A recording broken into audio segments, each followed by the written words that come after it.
Hello दोस्तों, कैसे हो आप। तो शुरू करते हैं cell the unit of life chapter का लेक्चर 4 और आज का हमारा टॉपिक है एनिमल और प्लांट सेल। तो आज के टॉपिक में हम एनिमल और प्लांट सेल के बारे में ढेर सारी बातें करेंगे, लेकिन उससे पहले करते हैं क्विक रिवीजन। तो पिछले लेक्चर में हमने यूकैरियोटिक सेल्स के बारे में ढेर सारी बातें की थी कि यूकैरियोटिक सेल्स के न्यूक्लियस के पास मेम्ब्रेन होती है और डीएनए के पास हिस्टोन प्रोटीन होता है। साथ में हमने ये भी पढ़ा था कि यूकैरियोटिक कोशिकाओं के पास सेल ऑर्गेनेल्स होते हैं और मोस्टली सेल ऑर्गेनेल्स की अपनी मेम्ब्रेन प्रेजेंट होती हैं। इसलिए कहते हैं कि यूकैरियोटिक सेल्स में इंट्रासेल्युलर कंपार्टमेंट पाए जाते हैं, यानी हर सेल ऑर्गेनेल की अपनी मेम्ब्रेन का होना। इसके अलावा हमने पिछले लेक्चर में ये भी पढ़ा था कि यूकैरियोटिक कोशिकाओं के पास ATS टाइप का राइबोसोम प्रेजेंट होता है। तो बच्चों, विटकर नाम के साइंटिस्ट ने सभी जीवों को 5 समूहों में या 5 किंगडम्स में डिवाइड किया था, जिसमें से 4 यूकैरियोटिक सेल्स के अंदर आते हैं। तो यूकैरियोटिक सेल्स के अंदर 4 प्रकार के किंगडम आते हैं: प्रोटिस्टा, एनिमेलिया, फंजाई और प्लांटी। हम इन चारों के बारे में बात नहीं करेंगे, आज हम केवल एनिमेलिया और प्लांटी के बारे में बात करेंगे। तो प्लांट किंगडम और एनिमल किंगडम, या हम कहें एनिमल सेल और प्लांट सेल। तो बच्चों, एनिमल किंगडम में जितने भी जीव आते हैं वो एनिमल सेल से बने होते हैं और प्लांट किंगडम में जितने भी जीव आते हैं वो प्लांट सेल से बने होते हैं। तो प्लांट सेल और एनिमल सेल के डिफरेंस में एक डायग्राम देख लेते हैं। तो डायग्राम में आप साफ साफ देख सकते हो कि प्लांट सेल के पास एक कठोर आवरण उपस्थित होता है जिसे सेल वॉल कहते हैं। सेल वॉल प्लांट सेल की एक विशेषता होती है जो प्लांट सेल और एनिमल सेल के बीच का एक बड़ा अंतर है। सेल वॉल बच्चों एनिमल सेल के पास प्रेजेंट नहीं होती। सेल वॉल के अंदर प्लांट सेल में सेल मेम्ब्रेन प्रेजेंट होती है। सेल मेम्ब्रेन एनिमल सेल की सबसे बाहरी मेम्ब्रेन होती है या बाहरी आवरण होता है। तो प्लांट सेल के पास सबसे बाहरी आवरण सेल वॉल होगा, उससे अंदर सेल मेम्ब्रेन होगा, लेकिन एनिमल सेल में सबसे बाहरी आवरण सेल मेम्ब्रेन ही होता है, उसके पास सेल वॉल प्रेजेंट नहीं होती। इसके बाद बच्चों, एनिमल सेल और प्लांट सेल के बीच का मुख्य अंतर ये होता है कि प्लांट सेल एनिमल सेल की तुलना में बड़ी होती है। प्लांट सेल के पास न्यूक्लियस साइड में प्रेजेंट होता है क्योंकि प्लांट सेल के बीच में एक बड़ा सा सेंट्रल वैक्यूल पाया जाता है, जबकि एनिमल सेल में न्यूक्लियस लगभग बीच में ही प्रेजेंट होता है। इसके अलावा प्लांट सेल में क्लोरोप्लास्ट पाया जाता है जो एनिमल सेल में नहीं पाया जाता। तो प्लांट सेल की मुख्य विशेषताएं ये हैं कि प्लांट सेल के पास सेल वॉल प्रेजेंट होगी, सेंट्रल वैक्यूल प्रेजेंट होगा, क्लोरोप्लास्ट प्रेजेंट होगा, जबकि एनिमल सेल के पास सीलिया प्रेजेंट होंगे, सेंट्रियोल्स प्रेजेंट होंगे, सेल वॉल प्रेजेंट नहीं होगी, एनिमल सेल छोटी होगी। तो चलो सेल ऑर्गेनेल्स के बारे में भी थोड़ी थोड़ी बातें कर लेते हैं। हालांकि मैं हर सेल ऑर्गेनेल के लिए एक अलग लेक्चर बनाऊंगी जिसमें हम डिटेल में सेल ऑर्गेनेल्स के बारे में एक एक करके बातें करेंगे, लेकिन अभी थोड़ा थोड़ा जान लेते हैं ताकि आपको आगे कठिनाई ना हो, साथ में आपको जानने में भी आसानी हो कि कौन सा सेल ऑर्गेनेल्स किसमें पाया जाता है। तो ये डायग्राम है बच्चों सेल ऑर्गेनेल्स का। तो एक कॉमन सेल में लगभग यही ऑर्गेनेल्स पाए जाते हैं: nucleus, endoplasmic reticulum, Golgi apparatus, mitochondria, centrosome, lysosome और राइबोसोम। तो सबसे पहले आता है cell wall. Cell wall plant cell की मुख्य विशेषता होती है जो एक कठोर आवरण होता है सेल वॉल के रूप में।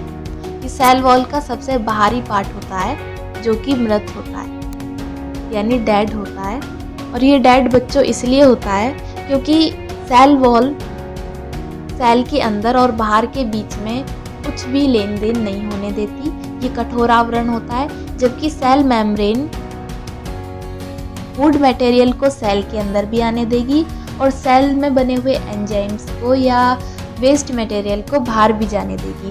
तो सेल मेम्ब्रेन जो होती है वो लाइव होती है, जबकि सेल वॉल डेड होती है। तो बच्चों सेल वॉल प्लांट सेल में पाई जाएगी, एनिमल सेल में नहीं पाई जाएगी।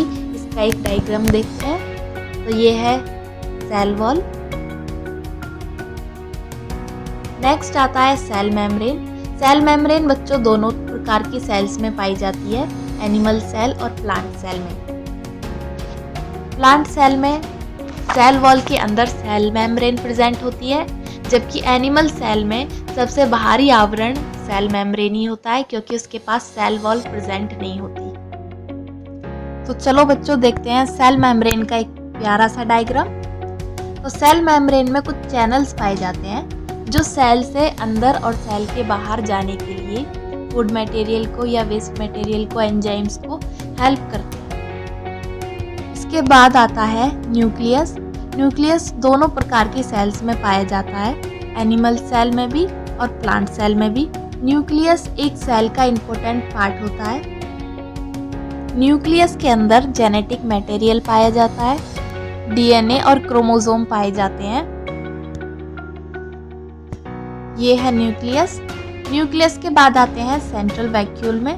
सेंट्रल वैक्यूल बच्चों प्लांट सेल की एक विशेषता होती है, जो प्लांट सेल में ही पाई जाती है, एनिमल सेल में नहीं पाया जाता। प्लांट सेल में एक बड़ा सा सेंट्रल वैक्यूल प्रेजेंट होता है, जिसके अंदर वेस्ट मटेरियल और वाटर प्रेजेंट होता है। सेंट्रल वैक्यूल के अंदर भरे पदार्थ को सेल सैक कहते हैं और उसकी मेम्ब्रेन को टोनोप्लास्ट कहते हैं। सेंट्रल वैक्यूल के बाद आता है माइटोकॉन्ड्रिया। तो माइटोकॉन्ड्रिया दोनों प्रकार की सेल्स में पाया जाता है। माइटोकॉन्ड्रिया एक इम्पोर्टेंट सेल ऑर्गेनेल होता है दोनों सेल्स के लिए, क्योंकि ये एटीपी बनाने का काम करता है। एटीपी जो कि किसी भी वर्क को करने के लिए बहुत ज़्यादा यूज़फुल होती है। एटीपी को करेंसी ऑफ सेल कहते हैं, यानी सेल के अंदर कोई भी वर्क कराने के लिए एटीपी की आवश्यकता होती है। जैसे हमें कुछ भी खरीदने के लिए, कुछ भी काम कराने के लिए पैसे की आवश्यकता होती है, ऐसे ही सेल को एटीपी की आवश्यकता होती है और माइटोकॉन्ड्रिया उसी एटीपी को बनाने का वर्क करता है। तो चलो देखते हैं माइटोकॉन्ड्रिया का एक डायग्राम। ये है बच्चों माइटोकॉन्ड्रिया। इन सभी के बारे में हम डिटेल में भी पढ़ेंगे, लेकिन अभी थोड़ा थोड़ा जान लेते हैं ताकि आपको आगे जाके कोई कंफ्यूजन ना हो। माइटोकॉन्ड्रिया के बाद आता है क्लोरोप्लास्ट। क्लोरोप्लास्ट प्लांट सेल की एक मुख्य विशेषता होती है, जो केवल प्लांट सेल में पाई जाती है, एनिमल सेल में नहीं पाई जाती। तो बच्चों इस दुनिया के सभी जीव प्लांट के ऊपर निर्भर होते हैं, क्योंकि प्लांट ही एकमात्र ऐसे जीव हैं जो फूड बना सकते हैं अपने आप। तो प्लांट सूरज की रोशनी से एनर्जी लेकर फूड बनाने का वर्क करते हैं और उस फूड को क्लोरोप्लास्ट बनाता है, इसलिए क्लोरोप्लास्ट को किचन ऑफ सेल कहते हैं। ये क्लोरोप्लास्ट एनिमल सेल में नहीं पाया जाता। क्लोरोप्लास्ट के बाद पहले क्लोरोप्लास्ट का एक डायग्राम देख लेते हैं। तो ये है डायग्राम। इसके बाद आता है गोल्जी कॉम्प्लेक्स। गोल्जी कॉम्प्लेक्स दोनों में प्रेजेंट होता है। गोल्जी कॉम्प्लेक्स का वर्क होता है बच्चों कि ये सेल में बनने वाले प्रोटीन्स को, एंजाइम्स को पैक करने का वर्क करता है। ये उनको पैक करके छोटे छोटे वैक्यूल बनाता है। वो वैक्यूल सेल मेम्ब्रेन में जाकर जुड़ जाते हैं और जो बना हुआ प्रोटीन होता है उसे बाहर छोड़ देते हैं। गोल्जी कॉम्प्लेक्स के बाद आता है लाइसोसोम। लाइसोसोम भी दोनों में पाया जाता है। लाइसोसोम का वर्क होता है बच्चों कि ये सेल के अंदर जो वेस्ट मटेरियल होता है उसको लेकर उसको एब्जॉर्ब कर लेता है और उसके बाद उसको डाइजेस्ट करने में हेल्प करता है। बच्चों सेल लगातार एंजाइम्स, प्रोटीन्स बना रही होती है, जिससे वेस्ट मटेरियल भी साथ के साथ निकलते हैं। तो उन वेस्ट मटेरियल को डाइजेस्ट करने का वर्क ही लाइसोसोम करता है। तो लाइसोसोम भी एक इम्पोर्टेंट सेल ऑर्गेनेल होता है। लाइसोसोम के बाद आते हैं सेंट्रियोल्स। सेंट्रियोल्स प्लांट सेल में नहीं पाए जाते, केवल एनिमल सेल में पाए जाते हैं। एनिमल सेल में इनका मेन वर्क होता है सेल को डिवाइड करने में, तो ये सेल को डिवाइड होने में हेल्प करते हैं स्पिंडल फाइबर को अरेंज करके। स्पिंडल फाइबर क्या होते हैं ये हम सेल डिवीज़न में पढ़ेंगे। फिलहाल सेंट्रियोल का एक डायग्राम देख लेते हैं। इसके बाद आते हैं राइबोसोम। तो राइबोसोम बच्चों दोनों प्रकार की सेल्स में पाए जाते हैं और राइबोसोम का मुख्य कार्य होता है प्रोटीन्स को बनाना। राइबोसोम के बाद अब हम देखते हैं कि सेल में किस प्रकार के ऑर्गेनेल्स पाए जाते हैं। तो सेल में बच्चों मेम्ब्रेन के आधार पर 3 प्रकार के सेल ऑर्गेनेल्स पाए जाते हैं। पहला डबल मेम्ब्रेन वाले, दूसरा सिंगल मेम्ब्रेन वाले ऑर्गेनेल्स और थर्ड आते हैं मेम्ब्रेन लेस। तो बच्चों ये मेम्ब्रेन अलग अलग क्यों पाई जा रही है? तो ये इसलिए पाई जा रही है बच्चों, डीएनए एक बॉस मॉलिक्यूल होता है जिसे एक तरह से प्रोटेक्शन की आवश्यकता होती है। तो जिस जिस सेल ऑर्गेनेल के पास डीएनए प्रेजेंट होगा उसके पास डबल मेम्ब्रेन प्रेजेंट होगी। तो डबल मेम्ब्रेन पाई जाती है बच्चों न्यूक्लियस के पास, क्लोरोप्लास्ट के पास और माइटोकॉन्ड्रिया के पास, यानी इन तीनों के पास डीएनए प्रेजेंट होता है। इसके बाद आते हैं सिंगल मेम्ब्रेन। सिंगल मेम्ब्रेन पाई जाती है गोल्जी कॉम्प्लेक्स लाइसोसोम में। इसके बाद आते हैं मेम्ब्रेन लेस यानी राइबोसोम और गैस वैक्यूल्स। तो आज का लेक्चर बस इतना ही। उम्मीद है आपको लेक्चर पसंद आया होगा। तो प्लीज़ मेरे चैनल पे लाइक करो, शेयर करो, कमेंट करो और सब्सक्राइब करो।